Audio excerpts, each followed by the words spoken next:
ज्योति और रमन की शादी होने वाली थी और उन दोनों की लव मैरिज थी। ऐसी ही एक रात रमन ज्योति से फोन पर बातें करते हुए बोलता है। और बताओ ज्योति, शादी की तैयारियां कैसे चल रही है? सब ठीक ही है। पापा ने सोचा है कि वो मुझे कूलर देंगे। तुम्हें पता है बहुत महंगा कूलर देखा है पापा ने। क्या कहा तुमने? कूलर? अरे तुम्हारा दिमाग खराब हो चुका है क्या? ज्योति, आज के समय में कूलर कौन देता है? पर रमन, तुमने ही तो कहा था ना कि तुम तो मुझसे प्यार करते हो और तुम्हें कुछ भी नहीं चाहिए। फिर अगर मेरे पापा ने मुझे अपनी मर्जी से कूलर दे रहे हैं तो इसमें गलत ही क्या है? अरे तुम पागल हो, तुम मेरी बात को समझने की कोशिश करो। देखो, मैं तुमसे प्यार करता हूँ और आने वाले टाइम में बहुत गर्मी हो रही है और इतनी गर्मी में कूलर से काम तो चलेगा नहीं तुम्हारा। अब बेकार में तुम्हारे पापा का पैसा वेस्ट हो जाएगा। और अगर एसी देंगे तो एसी में तुम्हें ज्यादा फायदा होगा, तुम्हें आराम मिलेगा। अब मैं तो तुम्हारे भले के लिए सोच रहा था। मुझे क्या, मैं तो ऑफिस में रहूंगा पूरे दिन, बस तुम घर पे रहोगी, एसी में रहोगी तो तुम्हारा फायदा है। मैं तो तुम्हारे फायदे की सोच रहा था। लेकिन अगर तुम ऐसा कह रही हो तो ठीक है, बोल दो पापा को कि शादी में एसी ना दे। और अगर तुम्हें लगता है कि मैं ठीक कह रहा हूँ तो बोल दो पापा को कि पापा, शादी में ना एसी ही देना। हाँ यार, गर्मी तो बहुत है। वैसे तुम ठीक कह रहे हो। पापा से बोलकर ना एसी ही ले लेती हूँ। कूलर लेने का कोई फायदा तो है नहीं। हाँ बिल्कुल ठीक कह रही हो तुम। ज्योति रमन के प्यार में पागल हो चुकी थी, इसलिए उसे कुछ भी गलत समझ नहीं आ रहा था। और अगली सुबह ज्योति अपने पिता भूपेश से बोलती है। पापा, मैं क्या कह रही थी कि कूलर छोड़कर ना आप मुझे एसी दे दो। इतनी गर्मी में कूलर तो कुछ काम नहीं आने वाला और एसी रहेगा तो वो ज्यादातर मेरे ही इस्तेमाल में आएगा, क्योंकि सारा दिन तो रमन ऑफिस में ही रहेंगे और एसी तो मेरे ही काम आने वाला है ना। अरे बेटा, एसी तो बहुत महंगा है। पर पापा, ये भी तो सोचो कि महंगी चीज ही ज्यादा चलती है, सस्ती चीज तो बार बार रुलाती रहती है। एसी की बात सुनकर ज्योति की छोटी बहन ऋचा अपनी बहन को समझाते हुए बोलती है। अरे दीदी, प्यार में इतनी अंधी मत बनो कि सही और गलत की परख भी ना समझ पाओ। अरे साफ साफ पता चल रहा है कि मेरे होने वाले जीजाजी कितने लालची हैं और वो दुनिया को ये दिखाने की कोशिश करते हैं कि उन्हें शादी में कुछ नहीं चाहिए, पर फिर भी बात को इस तरह घुमा फिरा कर कहते हैं कि जिससे सांप भी मर जाए और लाठी भी न टूटे। तू कहना क्या चाहती है रिचा? जब देखो तब रमन को कुछ न कुछ बोलती ही रहती है। अरे क्या दुश्मनी है तेरी रमन से? अरे अब ये झगड़ा भगड़ा बंद करो। अब मैं तुम्हारी शादी में एसी ही दूंगा। ऐसे ही कुछ दिन बीत जाते हैं। एक दिन रमन और ज्योति दोनों पार्क में थे और एक दूसरे से बातचीत कर रहे थे। तभी रमन उदास होकर बोलता है। तुम्हें पता है ज्योति, मेरा जो दोस्त है ना अरुण, उसकी शादी ना लव मैरिज थी और फिर भी उसके ससुर ने उसे कार दी है। बहुत खुश था वो तो। अच्छा, ये तो बहुत अच्छी बात है कि अरुण को कार मिली है। हाँ वही तो, सबकी अपनी अपनी किस्मत होती है। अब देखो, तुम तो जानती हो दहेज के मैं खिलाफ हूँ। मुझे तो तुम्हारे घर वालों से 1 रुपया नहीं चाहिए। अब पर ये सोचो ज्योति, अगर तुम्हारे पापा ने तुम्हें कार दिया होता तो इससे तुम्हारे पापा की इज्जत बढ़ जाती। लोग क्या कहते कि देखो देखो अपने दामाद को कार दी है, कितनी इज्जत बढ़ती तुम्हारे पापा की। लेकिन मैं क्या ही बोलूं। वो सब तो ठीक है रमन, पर तुम्हें पता ही है कि घर की सिचुएशन कैसी है। अरे तुम्हारे पापा तो बैंक में काम करते हैं और उनका जो ससुर है ना, वो तो ऑटो ड्राइवर था, फिर भी उसने इतना कुछ दिया है। ज्योति बार बार अब यही सोचने लगी थी। ऐसे ही थोड़ी देर बाद रमन और ज्योति दोनों अपने अपने घर चले जाते हैं। घर जाने के बाद ज्योति अपने पिता से कहती है। पापा, मुझे ना कार का बड़ा शौक है। अगर आप मुझे शादी में कार दे देते तो शायद बहुत अच्छा होता। जब मैं पहली बार अपने मायके आऊंगी तो कार में ही बैठ कर आऊंगी, ताकि हर कोई मुझे देखकर हैरान हो जाता। पापा, मुझे तो लगता है कि फिर से रमन जीजू ने दीदी को बेवकूफ बनाया है। अरे दीदी, आपको दिखाई नहीं दे रहा क्या कि जीजाजी कितने लालची है? अरे धीरे धीरे उनका लालच बढ़ता जा रहा है। कल को एसी की बात बोल रहे थे और शायद आपसे अब कार की बात भी हुई है।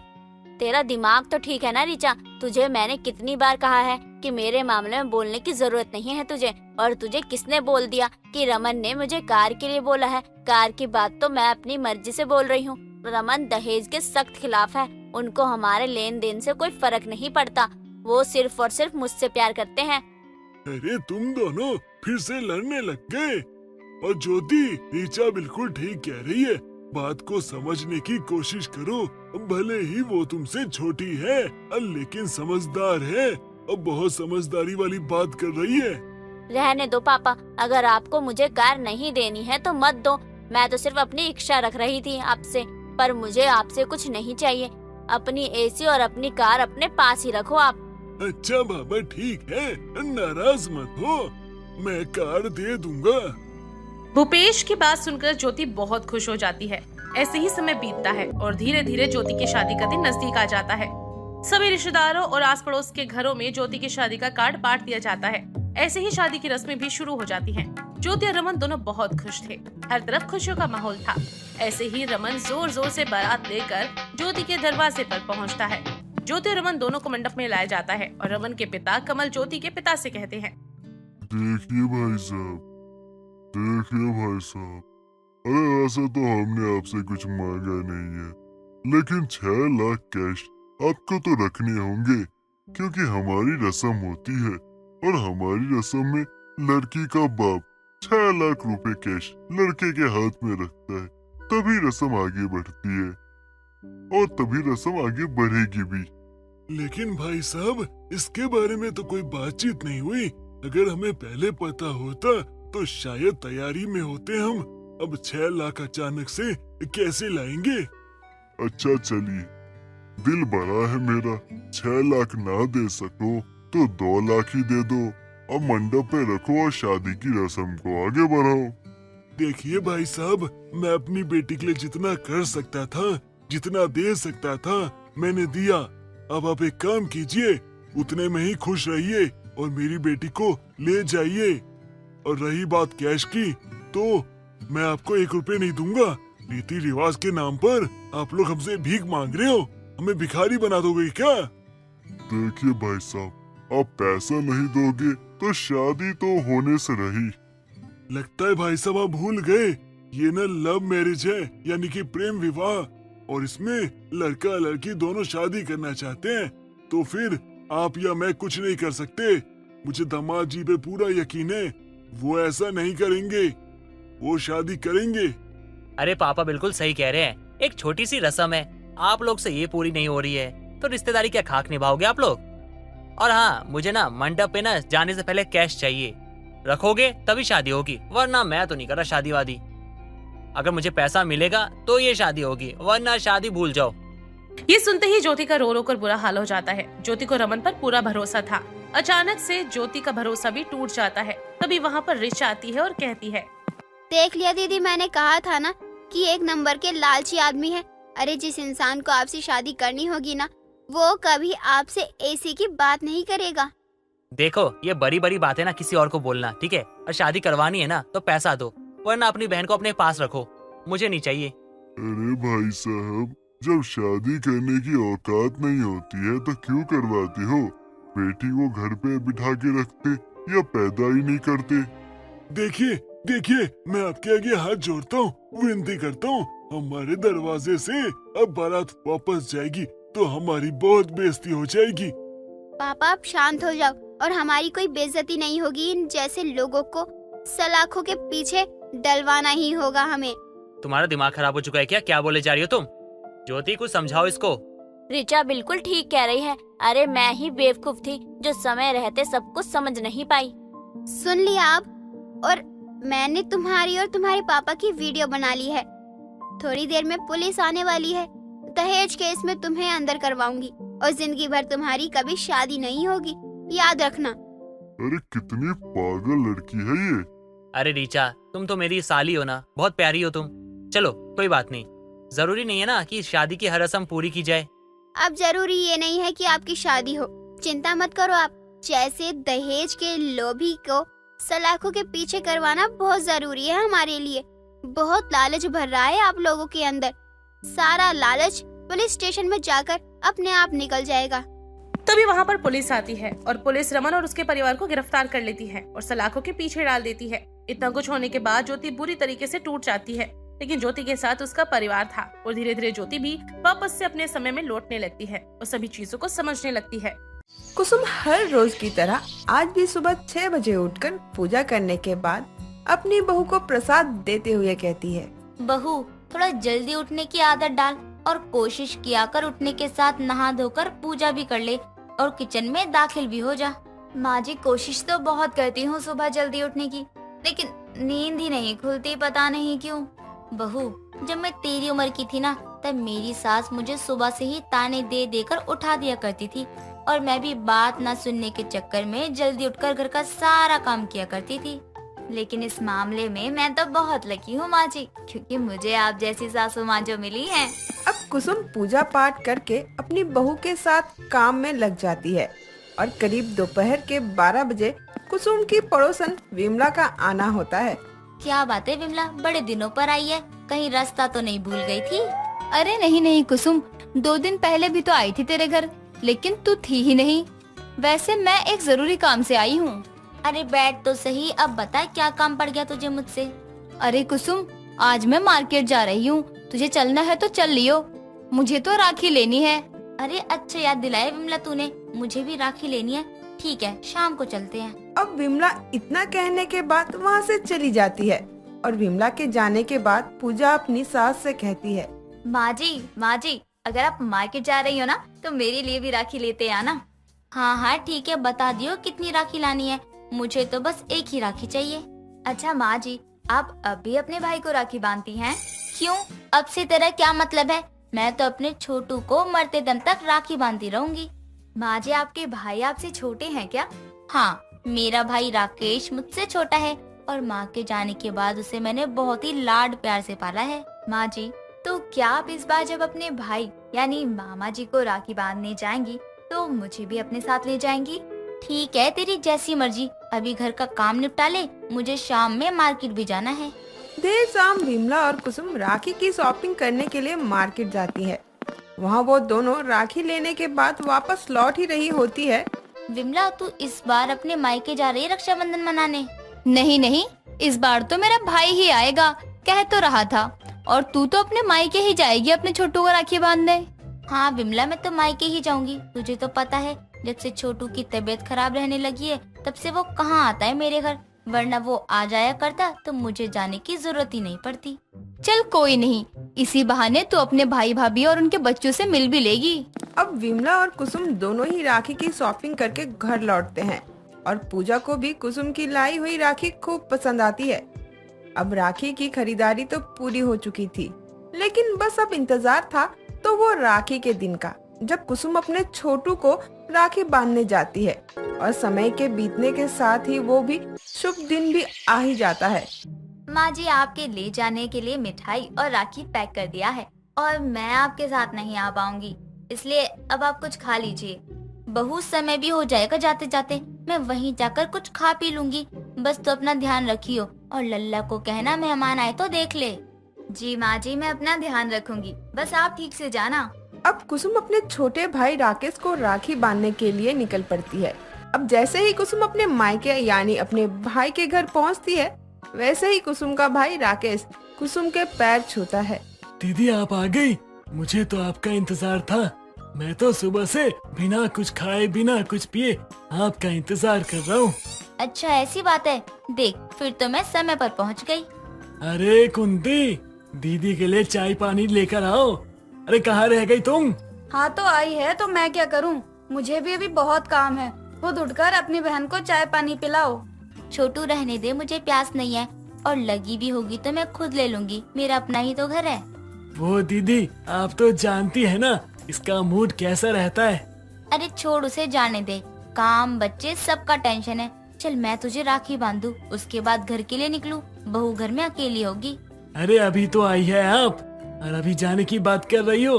कुसुम की भाभी कुंती का स्वभाव थोड़ा चिड़चिड़ा था, तो वो हर बात को इस तरह बोलती थी कि सामने वाले को बुरा ही लग जाया करता था। लेकिन कुसुम को पता था कि कुंती की आदत है बिना बात कुछ भी बोलने की, तभी वो उसकी बातों का बुरा नहीं मानती। ये लो दीदी, अपने छोटू के हाथों का गर्मा गर्म चाय पियो। चलो अब पी कर बताओ कैसी बनी है। ये क्यों बना कर ले आया तू? क्या ही जरूरत थी चाय की? वैसे मैं तुझे राखी बांधू तभी चाय पीऊंगी। अरे दीदी चाय पी लो, फिर बांध लेना अपने छोटू को राखी। बस मैं अभी आया दवा लेकर। ठीक है, जा अब दवा खा ले। क्या बात है दीदी जी, आपका भाई तो आपके लिए चाय बनाकर लाया है और मैं अगर कह दूं कि चाय का गैस बंद कर दो तो मेरे कहने पर उनसे वो भी नहीं होता। मेरे लिए तो वो जान छिड़कता है।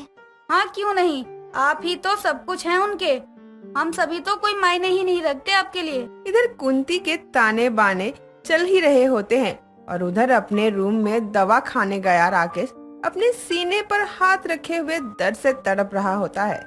ये छोटू बिना जाने कहाँ रह गया। राखी का मुहूर्त भी निकला जा रहा है। भला कोई इतना समय लगाता है क्या दवा खाने में? चलो मैं ही देखती हूँ ये क्या कर रहा है। अब जैसे ही कुसुम राकेश के कमरे में जाती है तो वो देखती है राकेश सीने पर हाथ रखे नीचे जमीन पर गिरा होता है। ये देखकर कुसुम कुंती को आवाज लगाती है। क्या हुआ छोटू? मैं अभी डॉक्टर को बुलाती हूँ, तो हिम्मत रख। क्या हुआ जी आपको? आप ठीक तो है ना? कुछ तो बोलिए।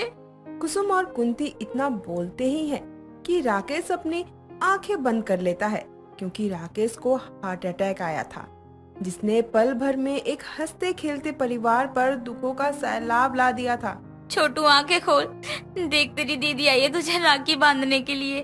हे प्रभु, क्या बिगाड़ा था मैंने आपका, जो आपने मुझसे मेरा परिवार छीन लिया। ना जाने किस अशुभ घड़ी में दीदी मेरे घर राखी बांधने आई थी। राखी तो नहीं बांध पाई, लेकिन इतना बड़ा अनर्थ कर दिया।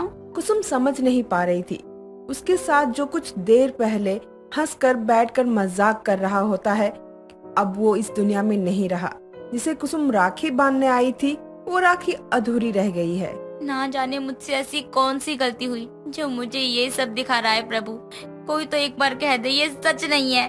मैं मना करती थी कि अपनी विधवा बहन से राखी मत बंधवाओ, लेकिन ये मानते ही नहीं थे। अब मैं किसके सहारे जीऊंगी? ये कुसुम और उसके परिवार के लिए एक ऐसा कड़वा सच था जिसे उन्हें मानना ही था। अब अगली सुबह कुसुम अपने घर आती है।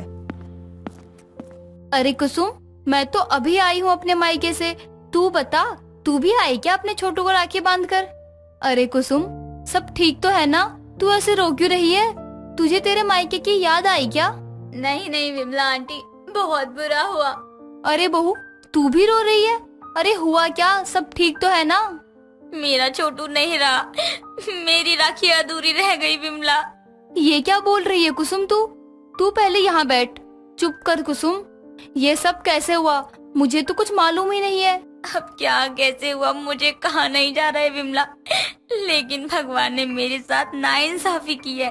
राखी वाले दिन कुसुम का छोटा चहेता भाई के जाने के बाद मानो कुसुम टूट चुकी थी। उसे इससे उभरने में समय तो लगने वाला था, लेकिन उसकी राखी भी अधूरी रह गई।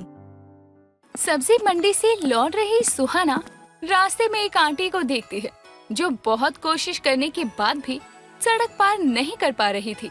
जो कोई उसकी मदद करने को आता वो उसे मना कर देती। ऐसे में सुहाना उस आंटी के बगल में जाकर खड़ी हो जाती है और बिना कुछ बोले धीरे धीरे रोड पार करने लगती है। उसे देखकर वो आंटी भी धीरे धीरे बिना उसका हाथ पकड़े रोड क्रॉस कर लेती है। शुक्रिया बेटा। शुक्रिया? पर क्यों आंटी, मैंने क्या किया? तुमने बिना मुझे मेरे बुढ़ापे का एहसास दिलाए मेरी मदद की। मुझे पता है तुम जानबूझकर धीरे धीरे चल रही थी ताकि मैं भी रोड पार कर सकूं। क्यों, सही कहा ना मैंने? जी आंटी जी, मैंने देखा कि आप किसी की मदद नहीं ले रही थी और रोड क्रॉस करते हुए आप डर भी रही थी। तुम जैसी समझदार बेटी भगवान सबको दे। जीती रहो। वो बूढ़ी आंटी सुहाना के सर पर प्यार से हाथ फेरते हुए चली जाती है। सुहाना एक समझदार और शांत स्वभाव की लड़की थी जो कि अपने घर की जान थी। घर में कोई भी फैसला उसकी सहमति के बिना नहीं लिया जाता था। घर वाले भी उसे बहुत माना करते। एक रोज वो ऑफिस से घर लौटती है तो उसकी माँ फूल बरसाकर उसका स्वागत करती है। मम्मी, ये किसके बगीचे के गुलाब मुझ पर बरसा दिए आपने? अरे ये तो कुछ भी नहीं है। मैं तो फूलों से सजी गाड़ी में बैठकर तुझे विदा करूंगी। रिश्ता पक्का हो गया सुहाना तेरा। अच्छा, तो ये बात है, यानी मैं दूर चली जाऊंगी तो आपको बहुत खुशी होगी। नहीं नहीं, बहुत ज्यादा खुशी होगी, है ना? अब बेटे का घर बसेगा तो खुशी नहीं होगी क्या? लेकिन तेरे जाने के बाद इस घर की शोभा ही चली जाएगी। इस बात का दुख होगा बहुत। देखो मम्मी, अभी रोना मत, वरना आपकी आवाज सुनकर मोहल्ले वाले मुझे गालियाँ देंगे। तुझे तो मैं बताती हूँ। तभी निर्मला सुहाना के पास आकर उसे मारने के लिए हाथ उठाती है, लेकिन मारने की जगह उसे अपने गले से लगा लेती है। बीते समय के साथ सुहाना का रिश्ता जिस लड़के से तय हुआ था उसी से कुछ महीनों बाद सुहाना की शादी हो जाती है और वो अपनी आंखों में आंसू लिए अपने मायके से विदा होती है। उसकी सास वैजंती उसकी आरती उतारकर उसका स्वागत करती है। अगले दिन सुहाना समय से उठ जाती है तो उसकी पायल की आवाज से सुमित की आंख खुल जाती है और वो सुहाना को तैयार होती देखता है। यार तुम्हें जब जब देखता हूँ ना, मुझे यकीन नहीं होता कि यार मुझे इतनी सुंदर बीवी मिली है। ये कैसी फिल्मी बातें कर रहे हो? बिस्तर छोड़ दो, सुबह के 9 बज चुके हैं। अजी आप कहिए तो सही, बिस्तर तो दूर की बात है, काम धंधा छोड़ के आपको बस निहारता रहूंगा। लोग तुम्हें निकम्मा कहेंगे और मुझे निकम्मे की पत्नी। दोनों की बातें चल ही रही होती है कि तभी दरवाजे पर खड़ी उसकी सास मंगला जोर से खांसने लगती है। उठ गई बहू? सासू माँ, आप यहाँ कब आई? तभी तुम दोनों हंसी ठिठोली कर रहे हो। बहू, बतियाना हो गया हो तो घर के मंदिर में दिया बाती भी कर दे। माँ आप कब आई और यहाँ खड़ी हो के आप हमारी बातें सुन रही थी? चुप है जा नालायक, मैंने कछु ना सुनो। और जा बिस्तर ने छोड़ दे। और कितने दिन की छुट्टी करेगो दफ्तर की? कहीं काम धंधा छोड़ने की तो ना सोच रहा हो ना? मतलब इन्होंने सारी बात नहीं सुनी। तभी सुहाना वहाँ से मंदिर की तरफ चली जाती है और आरती गाते हुए पूजा करती है। उसकी मधुर आवाज सुनकर घर के बाहर सफाई कर रही मंजरी झाड़ू लिए मंगला के घर की ओर खींची चली आती है और इस तरह अंदर आता हुआ उसे देखकर मंगला हैरानी से उसे देखती है। अरे अरे अरे, झाड़ू लिए किसे कूटने आ रही है मंजरी? का आवाज है मंगला, का आवाज है। हम तो एकदम मंत्रमुग्ध हो गई ये आरती सुनकर। हाँ हाँ, वो मेरी बहू आरती कर रही है। का बात करत है? तोरी बहू है या कोनो गायक? कितना सुंदर गात है। तूने पहली बार सुनी है ना, इसलिए तुझे ऐसा लग रहा है। और तुझे सुबह सुबह कुछ काम नहीं है क्या, जो झाड़ू लिए यहाँ चली आई? जा जाकर काम कर। अरे पर मंगला मंजरी को धकेलते हुए घर से बाहर कर देती है। तभी आरती लिए सुहाना वहाँ आती है और घर में आरती दिखाकर रसोई में खाना बनाने जाती है तो मंगला उसे टोक देती है। अरे बहू, कहाँ चली गई? सासू माँ नाश्ता बनाने। पहली रसोई की रस्म नहीं करनी क्या? ऐसा है, हमारे यहाँ नई नवेली बहू आते ही चूल्हा चौका नहीं करती है। 1 हफ्ते बाद ही तो रसोई का काम संभालेगी। ठीक है, फिर मैं ऑफिस के लिए निकल जाती हूँ। वैसे भी बहुत दिनों की छुट्टी हो गई है, मैं चलती हूँ। इससे पहले कि मंगला कुछ कहती, सुहाना अपने कमरे की तरफ चली जाती है। समय बीतता है और सुहाना की आरती की मधुर आवाज से ही सुबह होती है और एक रोज सुहाना ऑफिस के लिए निकल रही थी कि तभी उसकी हील टूट जाती है। मेरा पैर। सुहाना, क्या हुआ तुम्हें? तुम ठीक तो हो ना? हाँ हाँ, देख कहीं पैर की हड्डी वट्टी तो नहीं टूट गई है। बहुत ही नाजुक कली है बहू। नहीं सासू माँ, बस हल्की सी मोच आई है पैर में। मैं ठीक हूँ। एक काम करती हूँ, आज मैं घर पर ही रहती हूँ। हाँ हाँ, तुम आराम करो। माँ, सुहाना का ध्यान रखना आप। ध्यान रखना? अरे ये कोई छोटी बच्ची है जो मैं इसका ध्यान रखूं? और क्या सुमित, ध्यान तो सासू माँ का आज मैं रखूंगी। हालांकि ये छोटी बच्ची नहीं है, लेकिन छोटी बच्ची से कम नखरे नहीं है इनके। सुमित हंसते हुए वहाँ से चला जाता है और पूरे दिन सुहाना अपनी सास की साथ समय बिताती है, जिससे कि उसके साथ बैठकर वो रामायण का पाठ भी करती है, उसके सर में मालिश करती है, दोपहर में उसके सो जाने पर उसके पैर दबाती है और शाम को उसके साथ बैठकर सीरियल देखते हुए ठहाके भी लगाती है। अगले दिन सुहाना की पहली रसोई की रस्म के लिए मंगला सभी पड़ोसनों को खाने पर बुलाती है और सुहाना सभी के लिए बढ़िया पकवान बनाती है। आहा, क्या बात है, 1 नंबर स्वाद है खाने में मंगला। मन करत है खाते जाएं बस। हाँ मंगला, जैसे तेरी बहू सुंदर है, उतना ही सुंदर उसके हाथों का स्वाद है। पेट ही भर गया, लेकिन मन नहीं भरा। सच बोलूं तो तेरी बहू तेरे घर की शोभा बढ़ा देती है। ठीक है, अब हर बहू अपने घर की शोभा होती है, इसमें कौन सी बड़ी बात हो गई? अरे कैसी बात करत है मंगला? अरे हमरी बहू तो घर का कलंक है। जब से आई है तब से घर में रोज कलेश होता है। अरे मंजरी बहन, अब तुम अपना घिसा पिटा गीत न गाओ, खाना खाओ और बहू को नेक देकर चलती बनो। हाँ, तुमको काहे आग लगत है? आप लोगों ने तो मीठा खाया ही नहीं। ये मिठाई लीजिए ना, ये सासू माँ की फेवरेट मिठाई है, बहुत चाव से खाती हैं वो। क्यों सासू माँ? सभी मंगला की तरफ देखने लगते हैं तो मंगला भी हाँ में सर हिला देती है। उस दिन के बाद से मंगला की बहू की तारीफ मोहल्ले में हर कोई किया करता। बीतते समय के साथ सब ठीक चल रहा था कि सुहाना को अचानक अपने काम के सिलसिले में कुछ दिनों के लिए दूसरे शहर जाना पड़ता है। उसके जाने के अगले दिन सुमित 10 बज जाने के बाद भी बिस्तर से नहीं उठता, तो मंगला उसे उठाने आती है। अरे उठ जा, इतना क्यों सो रहा है तू? सुहाना बस थोड़ी देर और सोने दो ना। हाय दैया, सुहाना नहीं तेरी अम्मा हूँ, उठ नालायक। क्या हो गया माँ? अचानक आप यहाँ, और सुहाना कहाँ है? दूसरे शहर में। ओहो यार, उसके घर में ना रहने के कारण ना घर नहीं लगता है। उसे फोन करता हूँ जाकर। सुमित अपना फोन लेकर बाहर जाता है तो वहीं पूरे दिन में मंगला भी 4 से 5 बार सुहाना को आवाज लगाती है। फिर उसे याद आता है कि वो घर में है ही नहीं। तब वो घर के बाहर जाकर बैठ जाती है तो मंजरी वहाँ आती। का हो मंगला, बहू बीमार है का? सुबह उसके गाने की आवाज नहीं सुनाई दी। हाँ, वो काम से दूसरे शहर गई है। वैसे मंजरी, तू सही कहती थी, मेरी बहू ने मेरे घर की शोभा बढ़ा रखी है। अब देखना, वो घर में नहीं है तो ना मेरा मन लग रहा है ना मेरे बेटे का। उसकी सुरीली आवाज सुनकर, संस्कारी व्यवहार और हंसता हुआ चेहरा देखकर बहुत अच्छा लगता है। वो तो है मंगला बहन, बहू हो तो तोरी बहू जैसी हो, घर की शोभा बढ़ाने जैसी। अपनी बहू के दूर रहने पर मंगला को उसके गुण और उसके स्वभाव की याद आती है। कुछ दिनों बाद जब सुहाना लौटती है तो उसकी सास उसे गले से लगा लेती है। अरे मेरे घर की शोभा वापस आ गई। आशा अपने घर में अपनी जेठानी अनीशा, सास सरोज और अपने पति अंकित को बुलाती है और सबको बताते हुए कहती है, माँ जी, मैं माँ बनने वाली हूँ। इस घर में नया मेहमान आने वाला है। भगवान ने आखिरकार मेरी सुन ही ली। मेरे कान तरस गए थे इस खुशखबरी के लिए। भाभी, मैं पापा बनने वाला हूँ और आप बड़ी माँ। अनीशा बहू से तो कोई उम्मीद ही नहीं थी। आशा की माँ बनने की खुशखबरी सुनने के बाद ऐसा लग रहा है कि अब हमारे घर में बच्चे की रौनक होने लगेगी। मुझे बहुत ही खुशी हो रही है। आशा की वजह से मुझे भी माँ बनने का सुख मिलेगा। आशा के आने से ही हमारे घर की सारी खुशियाँ वापस आ गई हैं। अब देखना, मैं तुम्हारा बहुत ख्याल रखूंगी, कोई परेशानी ही नहीं होने दूंगी तुम्हें। दीदी, जब आप मेरे साथ हो तो मुझे परेशान होने की कोई जरूरत नहीं है। लेकिन हमारे यहाँ बहू का पहला बच्चा उसके मायके में ही होता है, तो आशा बहू को भी अपने मायके ही जाना होगा। माँ जी, लेकिन मेरी देवरानी के मायके वाले इतने गरीब हैं, देवरानी जी का ख्याल कैसे रखेंगे वो लोग? हम सब तो यहाँ है ना, तो आशा का ध्यान रखने के लिए उसे मायके भेजने की क्या जरूरत है? यहाँ सब कुछ है, लेकिन हमारे खानदान में अब तक जितने भी बच्चे हुए सब उनके ननिहाल में ही हुए हैं।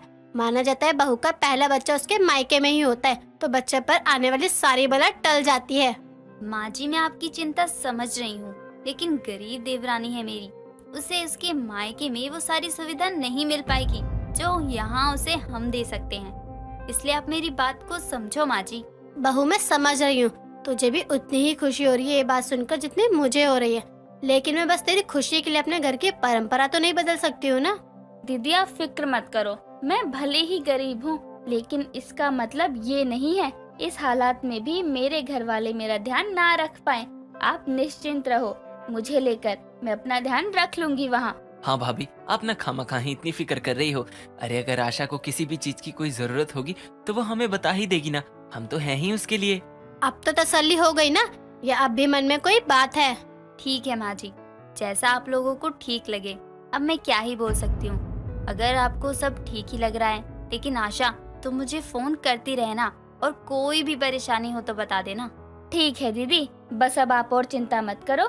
खुशखबरी दी थी मैंने, लेकिन आपका तो मुंह अब भी बना हुआ है। अरे नहीं, तेरी इस खुशखबरी की वजह से ही तो घर में इतनी चहल पहल है। अपना ध्यान रखना तुम। हाँ, अभी तो चहल पहल बहू के मायके में भी होगी। जब गोद भराई की रस्म होगी वो भी बहू के मायके वाले ही करते हैं। बस भगवान आगे भी सब कुछ अच्छे से ही संभाल ले। आशा के माँ बनने की खबर सुनकर सब बहुत खुश थे और सरोज अंकित को बोलकर आशा को उसके मायके भिजवा देती है। सभी लोग आशा के अब माँ बन के आने का इंतजार कर रहे थे। कई दिन निकल जाते हैं। कुछ दिनों बाद अनीशा सरोज के पास जाकर उसे कहती है, माँ जी, आशा की गोद भराई भी तो होनी चाहिए, लेकिन अभी तक उसके मायके वालों के यहाँ से कोई खबर नहीं आई कि कब होगी गोद भराई। तैयारी हम भी तो शुरू कर देते ना, अगर कुछ खबर मिल जाती तो। अरे वो सब तो उसके मायके वाले ही देखेंगे ना, और तैयारी भी कर ही रहे होंगे। जरूरी थोड़ा है हर छोटी बड़ी बात तुझे ही आकर बता दे, थोड़ा तो सब्र रख। माँ जी अगर वो नहीं बता रहे तो हमारा फर्ज तो बनता है ना कि हम खुद ही एक बार उनसे पूछ लें। इतनी जल्दबाजी करना भी ठीक नहीं है, और वैसे भी तू तो आशा बहू को जानती ही है, वो संभाल लेगी। मुझे तो बस खुशी इस बात की है कि आशा बहू हमारे खानदान को वारिस दे रही है। पता नहीं क्या हो गया है सबको। मुझे भी खुशी है आशा के माँ बनने से, लेकिन यहाँ तो सब मेरी करीब देवरानी के गुण ही गाए जा रहे हैं। वारिस दे रही है तो क्या हुआ, इतना भी बड़ा कुछ थोड़ी कर रही है। बहू एक काम कर, तू आशा बहू के लिए एक नया गद्दा मंगवा ले। वो जब अपने मायके से वापस आएगी बच्चे के साथ तो उसे किसी तरह की कोई परेशानी नहीं होनी चाहिए ना, इसलिए सब अभी से कर ले। माँ जी आशा के कमरे में तो पहले से ही इतना अच्छा गद्दा है, तो फिर नए गद्दे की क्या जरूरत। गद्दा है लेकिन वो पुराना भी तो हो गया है ना, नया गद्दा होगा तो वो मुलायम भी होगा। आशा बहू को कमर दर्द वगैरह नहीं होगा, और छोटे बच्चे को भी तो मुलायम गद्दे ज्यादा आरामदायक लगते हैं। माँ जी ने आज तक तो कभी मेरे दुख दर्द के बारे में नहीं सोचा, और अब आशा के कमर दर्द के लिए इतना सोच रही हैं। उस गरीब देवरानी की माँ जी को इतनी चिंता है।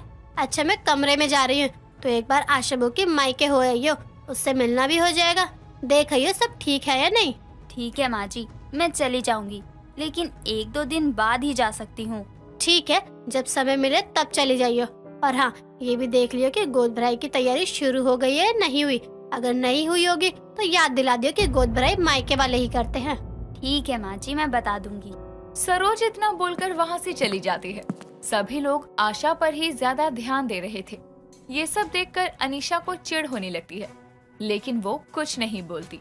थोड़ी टाइम बाद अनीशा आशा के मायके जाती है आशा से मिलने, जहाँ आशा झाड़ू लगा रही थी। आशा को देखकर अनीशा कहती है, अरे देवरानी जी, ये क्या कर रही हो? पता है ना, ऐसी हालत में झुककर काम नहीं करते।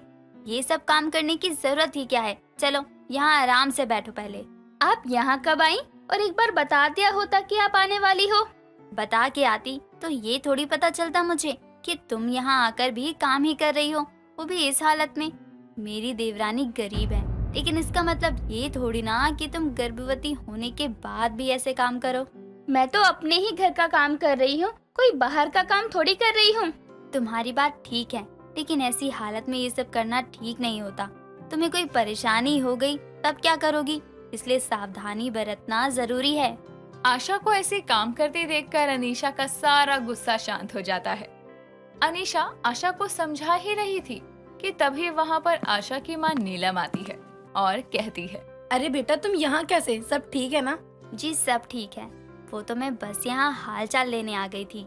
चलो ये तो बहुत ही अच्छा किया, तुम यहाँ आ गई हाल चाल लेने। और बताओ वहाँ घर पर सब ठीक है? हाँ वहाँ तो सब ठीक है। वैसे काकी, आशा को 5वां महीना लग गया है, अब तो उसकी गोद भराई का समय भी आ गया है। तैयारी शुरू कर दी है ना आपने? गोद भराई की तैयारी? वो अभी दीदी, वैसे ही माँ के ऊपर मेरे आने से इतना खर्चा बढ़ गया है, और अब इस बीच में गोद भराई।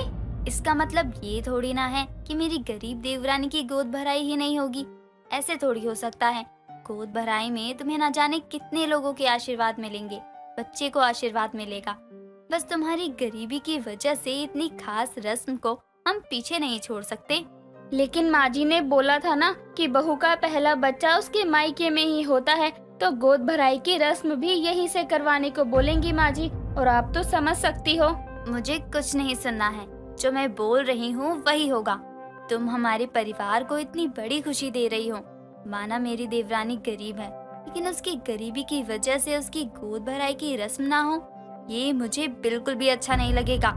इसलिए तुम्हारी गोद भराई की रस्म तो जरूर होगी। लेकिन कैसे होगी, आप खुद ही बताओ ना। मेरी गरीब देवरानी की गोद भराई का सारा खर्चा मैं उठाऊंगी। लेकिन माँ जी को पता चल गया तो उन्हें बहुत ही बुरा लगेगा। माँ जी को हम पता ही नहीं चलने देंगे। देखो, माँ जी की परंपरा है ना कि बहू का पहला बच्चा उसके मायके में ही होता है, तो वो तो होगा ही। और रही गोद भराई की बात, वो मैं संभाल लूंगी।